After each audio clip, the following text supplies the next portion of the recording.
दोस्तों, मालेगांव शहर बरसों से ही अदाकारी और स्टेज के मामले में बड़ा ज़रखेज़ रहा है। मैं आपको बताता चलूं कि पहले ड्रामा हुआ करता था, उसके बाद ऑडियो कैसेट आई, ऑडियो कैसेट के बाद वीसीडी आई और वीसीडी के बाद हमारे मालेगांव शहर में यूट्यूब का दौर आया।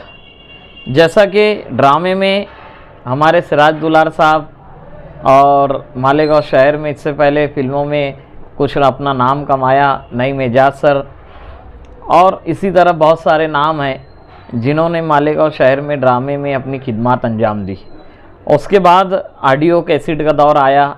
यहाँ पे बाहर की कंपनियाँ ऑडियो कैसेट, बड़ी बड़ी कंपनियों ने ऑडियो कैसेट रिलीज़ की। उसके बाद वीसीडी का दौर आया और यूट्यूब का दौर आया। यूट्यूब में देखे छोटू दादा वगैरह, और उसके बाद इसी के बीच में मैं समझता 1997 में मालेगांव के शोले शेख नासिर साहब के जहन में कॉन्सेप्ट आया कि हमको मालेगांव के शोले बनाना है। तो अलीम ताहिर और शेख नासिर साहब ने 6 महीने तक पहले लोकेशन ढूंढा और उसके बाद फिल्मों की शूटिंग की और 1 साल के अंदर इस फिल्मों को बनाए। और वहाँ से मालेगांव शहर का नाम जो है नेशनल इंटरनेशनल लेवल पे मालेगांव के शोले की बनिस्बत मालेगांव का शहर का नाम और दुगना तरक्की पाया।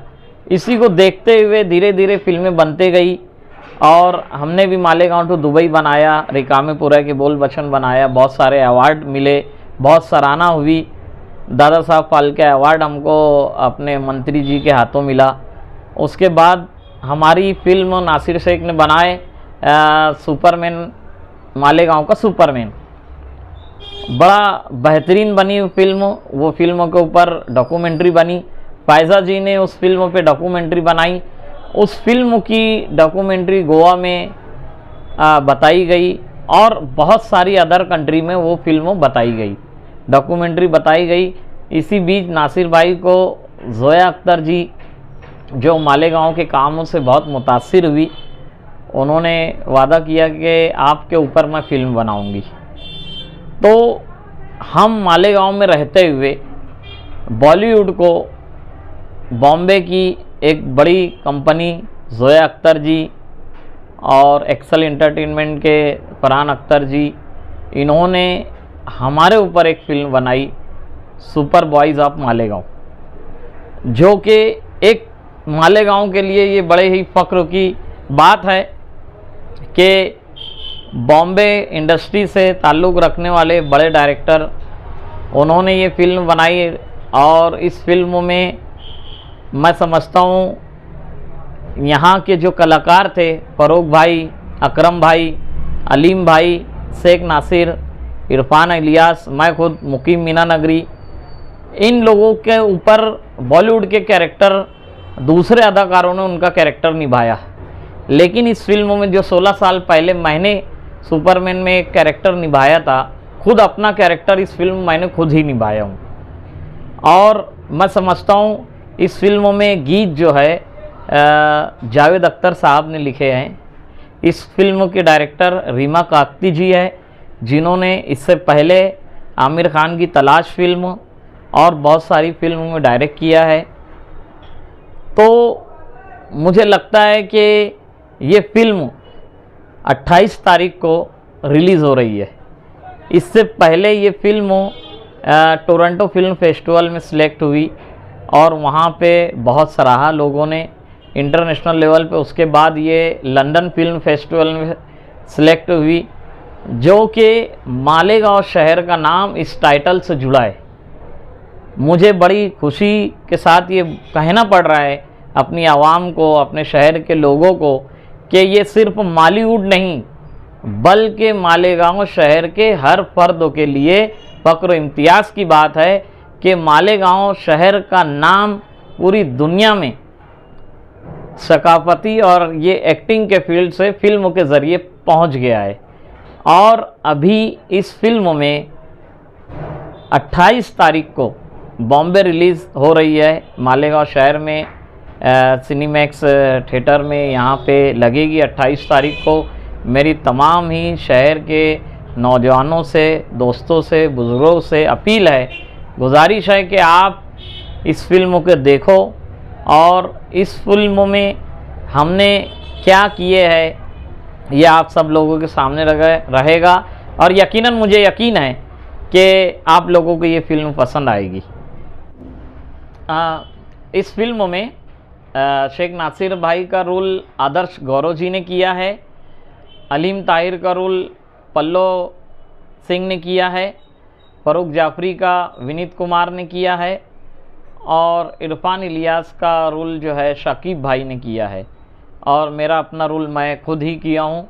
और इसी तरह इस फिल्म में राइटर जो है वरुण गौरव जी है और को राइटर अलीम ताहिर जी है। इस फिल्म के गीतकार जावेद अख्तर साहब है और इस फिल्म की म्यूज़िक जो है सचिन जिगर जी ने दी हुई है। और एक्सेल एंटरटेनमेंट टाइगर बेबी के प्लेटफॉर्म से ये फिल्म रिलीज़ हो रही है। मुझे यकीन है कि ये फिल्म यकीनन बहुत ही कामयाब होगी। मैं सिर्फ मालेगांव शहर ही नहीं, हिंदुस्तान की तमाम आवाम से ये अपील कर रहा हूँ कि इस फिल्म को जाकर देखिए। यकीनन इस फिल्म में सबक आमोज़ बातें हैं और जो आने वाली नस्लों के लिए एक मशाल राह रहेगी। तो 28 तारीख को तमाम सिनेमा हॉल में सुपर बॉयज़ ऑफ मालेगांव का नाम गूंजेगा और एक बार फिर मैं ये खुशी, ये जीत पूरे शहर मालेगांव के नाम करता हूँ, जिसकी वजह से आज इस मिट्टी के कुछ नौजवानों ने ये बता दिया कि पूरे हिंदुस्तान में मालेगांव कहीं भी कम नहीं है। मालेगांव मोहब्बत भाईचारगी वाला मालेगांव है, प्यार मोहब्बत वाला मालेगांव है। उसी के साथ साथ खेल कूद और फिल्मों में भी मालेगांव कहीं पीछे नहीं है। और इसी तरह मुझे उम्मीद है कि आने वाले कल में मालेगांव के ये फ़नकारों को इस फिल्म के बाद बहुत सारे चांस मिलेंगे। यकीनन ये फिल्म कामयाब होगी। Super boys of Malegaon Bombay release 28 फरवरी 2025 को रिलीज़ हो रही है। दोस्तों, सैस न्यूज़ पर आपने कभी फिल्में खबरें नहीं देखी होंगी, ये हमारे काज में नहीं आता, मगर इस माह रमज़ान में आज आपको एक फिल्मी खबर जो मालेगांव शहर से जुटी हुई है। मालेगांव शहर का मालीवुड यूँ तो पूरी दुनिया में बहुत मशहूर है दोस्तों। इसी बाबत मालेगांव में फिल्में भी बनती थी। इसको लेकर मालीवुड की नित नई तरक्कियों को देखते हुए बॉलीवुड ने मुंबई के मशहूर जावेद अख्तर और शबाना आज़मी की बेटी जोया अख्तर और उनके अहबाब ने मालेगांव सुपरमैन ऑफ मालेगांव इस नाम से एक फिल्म बनाने का फैसला किया है, जो फिल्म तकरीबन मुकम्मल होने की तरफ है। इस फिल्म का नाम ही है सुपरमैन ऑफ मालेगांव।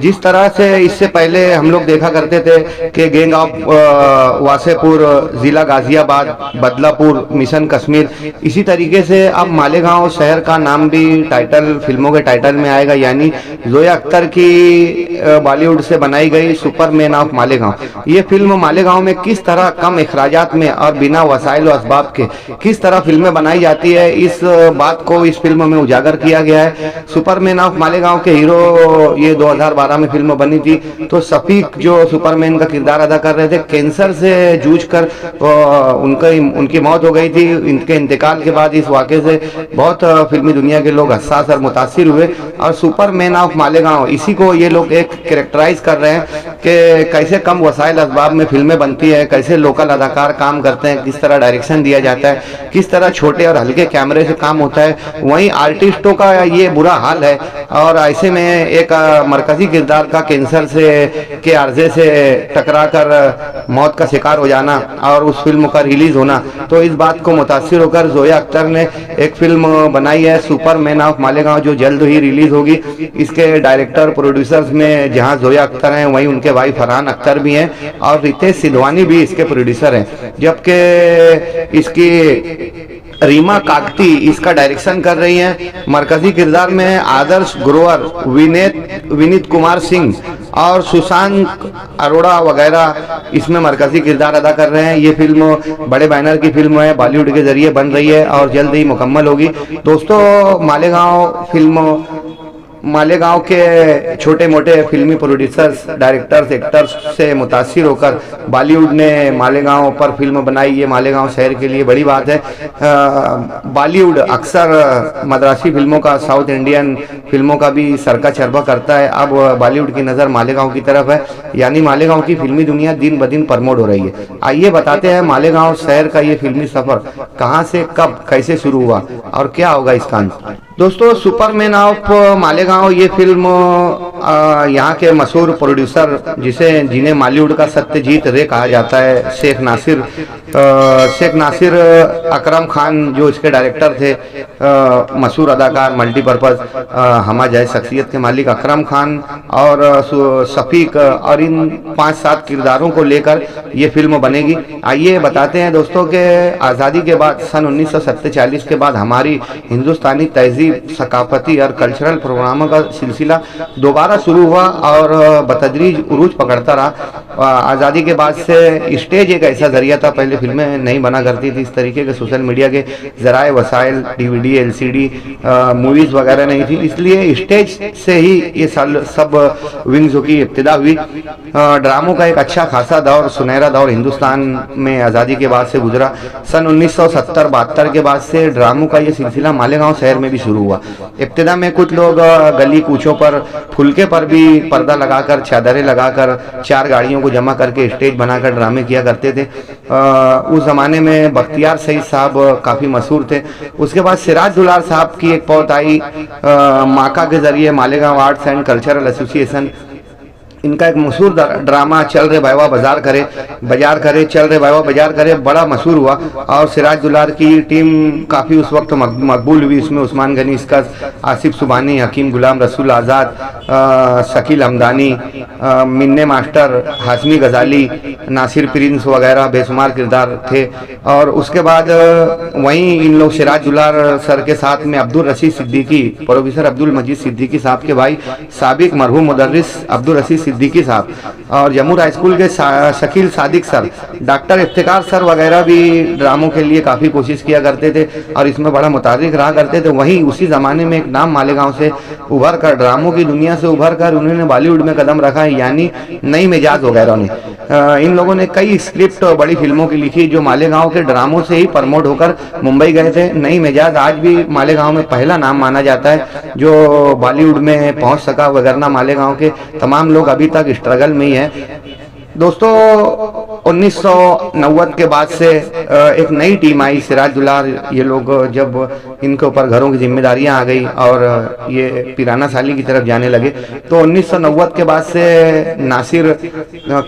शेख नासिर का प्रिंस वीडियो था, मरहूम न्याजू सेठ के फर्जंद, कुदवाई रोड पर। ये जब वीडियो बंद हो जाता था तो यहाँ पर अकरम खान, शकील भारती, फरोख जाफरी, शफीक पीटर, हामिद सुबानी, हनीफ हमदानी, इरफान इलियास, अब्दुल गफ्फार कंप्यूटर वगैरह ये लोग भी बैठा करते थे और ये लोग छोटे मोटे ड्रामे किया करते थे। मैं राकिमुल हरूफ खुद उस वक्त तो ड्रामा कंपटीशन करता था, सभी लोग मेरे साथ भी शामिल रहे, मैं भी इन लोगों के साथ शामिल रहा। ड्रामा कंपटीशन में ये लोग अपनी अपनी टीमें लाते थे। इस तरीके से उसी ज़माने में हमीद शेख साहब का भी इंडिया आर्ट थिएटर के नाम से, हमीद शेख साहब भी अच्छे राइटर, डायरेक्टर और एक्टर थे। इनके साथ आसिफ मिर्जा, सरजिल कुरैशी, खालिद कुरैशी, प्रिंस रहमान वगैरह भी मुतारिक रहा करते थे। उस ज़माने में ड्रामों का बड़ा दौर था। शकील अंसारी, गुलशेर मुकादम के फर्जंद, रमज़ानपुरे के साकिन, तो वो भी अपना अलग ग्रुप चलाया करते थे। इस्लामपुरे के अलाउद्दीन और शकील सिद्दीकी घुघरी वाला, इनका भी अपना ग्रुप चलता था। रफ़ीउद्दीन रईस, जमील अंसारी पेंटर वगैरह भी ड्रामों के लिए मुतारिक रहा करते थे। फी ज़माना खालिद कुरैशी, आसिफ सुबानी, जाहिद अमीन सर, प्रिंस रहमान वगैरह, बहुत कम चेहरे बचे हैं। ड्रामों का तकरीबन अब इख्तिताम हो चुका। दोस्तों, ड्रामे के एक अच्छा दौर गुजरने के बाद जब ज़माना प्रमोट हुआ तो ऑडियो का दौर आया, यानी टेप रिकॉर्डर की कैसेट का दौर शुरू हुआ। तो उस ज़माने में बेशुमार जानी लीवर कि राजू श्रीवास्तव की इनकी कॉमेडी कैसेटें बिका करती थी। तो सबसे पहले मालेगांव शहर में मुस्कुराइए आज जुम्मा है के नाम से शकील भारती, जो फिलहाल अभी शायरी कर रहे हैं मरहूम मालेगांवी के नाम से, हमारे अर्दिल अजीज दोस्त शकील भारती का मुस्कुराइए आज जुम्मा इस कदर मशहूर हुआ। उसके बाद आसिफ अलबेला जो खानदेश स्टार माने जाते हैं, खानदेश की बारात नामी इनका पहला ऑडियो रिलीज हुआ और मुस्कुराइए आज जुम्मा और खानदेश की बारात ने ऑडियो की दुनिया में बहुत धूम मचाई। ये ऑडियो धुलिया के हमारे खनसा ऑडियो कैसेट के साजिद भाई बनाया करते थे। उस जमाने में वाहिद अंसारी, खालिद अनवर की नात और नऊद भी यही पब्लिश किया करते थे और उनकी कैसेट भी बहुत फरोख्त होती थी। दोस्तों मालेगांव शहर के इन फनकारों का सिलसिला ड्रामों से शुरू होकर ऑडियो तक आया। ऑडियो के बाद में फिर ज़माना तरक्की किया और दौर हुआ फिल्मों का। मालेगांव में यूं तो इससे पहले भी फिल्में बन चुकी थी। साबिर सिद्दीकी ने कातिल खजाना फिल्म बनाई थी, सिराज दुलार सर ने दहशतगर्द फिल्म बनाई थी, आमीन अंसारी फ्रूट वाला ने मौत का सौदागर फिल्म बनाई थी। 3 फिल्में मालेगांव में थी। उसके बाद फिल्मों का दौर शुरू हुआ और नासिर शेख और अकरम खान मिलन, इन लोगों के जरिए फिल्में बनाने का सिलसिला शुरू हुआ। और मालेगांव की पहली फिल्म उसके बाद जो हुई नए दौर की तो वो शान। अमिताभ बच्चन की मशहूर फिल्म शान का रीमेक करते हुए नासिर, अकरम, इरफान इलियास, हनीफ हमदानी, अलीम ताहिर वगैरह ने अच्छी फिल्म पेश की। शान के बाद में इन्हीं लोगों ने डॉन फिल्म बनाई। डॉन फिल्म बनने के बाद में अकरम खान ने सलीम जेकी के साथ मिलकर डॉन फिल्म बनाई। फिर कीटू आए, नूरुल अमीन कीटू, और इन्होंने भी फिल्म बनाई। इसके बाद से फिल्मों का सिलसिला शुरू हुआ। शफीक अमिताभ ने फिल्में बनाई, महमूद शाह ने बनाई, असलम भाई ने बनाई, सलीम जेकी वगैरह भी मुताबिक रहा करते थे। करण अर्जुन कीटू के जरिए बनी और फिल्मों का एक दौर शुरू हुआ और मालेगांव में बेशुमार फिल्में बिना वसाइल और असबाब के बनने लगी। और इन फिल्मों में कमाल की बात तो ये है कि बॉलीवुड के अदाकार आने लगे, यानी हेमंत बिरजे, रजा मुराद, रजा खान और मजीद कई जावेद हैदर वगैरह और कई हीरोइनें, कई अदाकाराएं भी मालेगांव की छोटे बजट की फिल्मों में काम करने के लिए आने लगी। मालेगांव में ड्रामों के बाद अच्छा दौर गुजरा, ड्रामों के अच्छा दौर गुजरने के बाद में ऑडियो का अच्छा दौर गुजरा और उसके बाद में फिल्मों का एक अच्छा दौर शुरू हुआ। बज़ाहिर इनमें क्वालिटी नहीं थी लेकिन लोकल एतबार से ये कहीं ना कहीं से प्रमोट हो रही थी। फिर उसके बाद दोस्तों ये हुआ कि सोशल मीडिया का दौर आया जिसने मालेगांव के बेशुमार लोगों को अपनी जानिब मुतारिफ किया। पूरी दुनिया में सोशल मीडिया का दौर चलने लगा। टीवी, डीवीडी, एलसीडी, कैमरा, घड़ी, टार्च, लेटर पैड, पेन, इन तमाम चीज़ें, कंप्यूटर सब गायब हो गया। सोशल मीडिया का ऐसा दौर चला कि आज मोबाइल में सारी दुनिया मुट्ठी में है के बराबर सोशल मीडिया का दौर था। जब सोशल मीडिया का दौर शुरू हुआ तो दोस्तों मालेगांव के लोग भी कहीं से पीछे नहीं रहे और ये लोगों ने यूट्यूब पर फिल्में अपलोड करना शुरू की। अलग अलग चैनल्स बने। वसीम अंजुम ने खानदेशी मूवी के नाम से चैनल बनाया, नूरुल अमीन कीटू ने डीएसएस चैनल बनाया, अकरम खान ने खानदेश फन के नाम से बनाया, रफीक जानी ने बनाया जेके के एंटरटेनमेंट। उसके बाद तो अब बेशुमार चैनल हो गए हैं और ये चैनल इतना हिट हुआ। फिल्मों की दुनिया में आसिफ अलबेला ने अमिताभ बच्चन का किरदार अदा किया, यानी वो मालेगांव की फिल्मों के आसिफ अलबेला उर्फ जैनिया दादा ये मरकजी किरदार अदा किया करते थे और मालेगांव के पॉपुलर थे। ये फिल्मों से यूट्यूब पर भी कन्वर्ट हुए और यूट्यूब पर स्टार्ट में आसिफ अलबेला, शकील भारती और दीगर मज़ाहिया अदाकारों की, कॉमेडियन अदाकारों की मूवीज यूट्यूब पर अपलोड होने लगी। फिर वसीम अंजुम के जरिए, रफीक जानी के जरिए, अकरम खान के जरिए और नूरुल अमीन कीटू के जरिए ये यूट्यूब क्रिएट हुए और इसके ऊपर बाकायदा ये लोग प्रमोट होना शुरू हुए और इसको प्रोफेशनल अंदाज से इन्होंने शूट करना शुरू किया। महंगे कैमरे, अच्छा लोकेशन, बेहतरीन कास्ट्यूम्स, अच्छे अदाकार, अच्छे डायरेक्टर्स बम्बई से तलब किए गए। आसिफ अलबेला का दौर शुरू ही था दोस्तों कि इसमें आ गए बीच में छोटू दादा और छोटू दादा के आने के बाद से मालेगांव शहर जो कभी अदीब हजरत मालेगांवी के नाम से जाना जाता था, जो कभी मौलाना नुमानी के नाम से जाना जाता था, फिर जमाना छोटू दादा के नाम से जाना जाता है। दोस्तों छोटू दादा पैटर्न इस कदर चला कि कई साल ये लोग इसके ऊपर शोहरत पाते रहे, इज्जत पाते रहे, करोड़ों को के मालिक बन गए। बेशुमार इज्जत दौलत इन लोगों को हुई। ज़राए अबलाग के हर ज़राए पर, ट्विटर पर, इंस्टाग्राम पर, फेसबुक पर ये लोग दिखते थे, यूट्यूब पर, हर जगह आज आपको मालेगांव की खानदेशी मूवीज़, खानदेशी कॉमेडी अलग अलग चैनलों की दिख जाएगी। छोटू दादा इसमें वाज़ेह किरदार में नजर आते हैं, मगर दोस्तों इसका क्रेज अब धीरे धीरे कम हो रहा है कि एक ही पैटर्न बहुत ज़्यादा दिन तक नहीं चल सकता। इसलिए मालेगांव के इन फनकारों को बहुत चैलेंजेस का सामना है, मगर ये इस बात की उम्मीद है कि दस्त तो है दरिया भी ना छोड़े हमने, बहरे जुल्मात में दौड़ा दिए घोड़े हमने। मालेगांव के ये फनकार कहीं से मानेंगे नहीं, और अब इस कम होते क्रेज को लेकर मुमकिन है कि ये लोग कोई नया पैटर्न इख्तियार करें और फिर शोहरत माजी की तरह इन लोगों को हासिल हो, या मुमकिन है कि ये लोग बॉलीवुड तक भी पहुंचे और बॉलीवुड के जरिए बड़ी फिल्में भी इन लोगों के जरिए बने। बहरहाल दोस्तों ये बहुत बड़ी बात है कि मालेगांव के इन फनकारों को लेकर बॉलीवुड की एक बड़े करोड़ों अरबों के बजट की फिल्म बन रही है, जिससे पूरी दुनिया में मालेगांव शहर का और इन फनकारों का नाम होगा, जो अकरम खान, शेख नासिर वगैरह पर अहाता करती है। देखते हैं ये फिल्म कब रिलीज होती है और इस फिल्मों की पॉपुलैरिटी कितनी बढ़ती है। बहरहाल मालेगांव के इन फनकारों ने को मुबारकबाद के जिन्होंने बिना वसाइल व असबाब के भी बेशुमार फिल्में बनाई और मालेगांव शहर का नाम रोशन किया। बस कुछ लोगों को शिकायत ये रहती है कि ये कॉमेडी के नाम पर थोड़ा फांसी भी लेकर आते हैं और ज़बान भी इन लोगों की कहीं रफ और गलत होती है, ये अदब से थोड़ा हट जाते हैं, मैसेज का परसेंटेज बहुत कम होता है। मुमकिन है कि अब इन लोगों के पास वसाइल व असबाब हो गए हैं, तो अब ये लोग मेयार पर भी ध्यान देंगे। बॉलीवुड के लिए निहायत मुबारकबाद। मज़कूरा मालूमात में अगर कोई कमी बेशी हो तो उसके लिए सॉरी।